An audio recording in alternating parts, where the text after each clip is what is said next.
Tilapia মাছ দিয়ে আর ঝিঙ্গি দিয়ে দেখেন তেলাপিয়া মাছ ভাজতেছি। তেলাপিয়া মাছ দিয়ে এই যে ঝিঙ্গি কেটে রেখেছি এটা দিয়ে রান্না করব।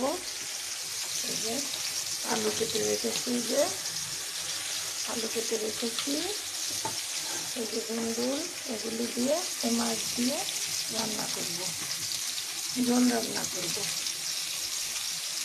দেখতে থাকেন। প্রিয় ভাই বোনেরা, এই যে দেখেন আমার রান্না হয়ে গেছে। দুন্দুল দিয়ে বড় তেলাপিয়া মাছ দিয়ে ঝোল রান্না করেছি। আর এই যে দুন্দুল চিংড়ি মাছ দিয়ে ভাজি করেছি। এই যে দেখেন খুব টেস্ট হয় চিংড়ি মাছ দিয়ে ভাজি করলে। কার কার খেতে ভালো লাগে কমেন্ট করবেন। এই যে দেখেন ঝোল হয়ে গেছে। আমি পেঁয়াজ বেরেস্তা বেটে রেখেছি, এখন দিয়ে নামিয়ে নেব।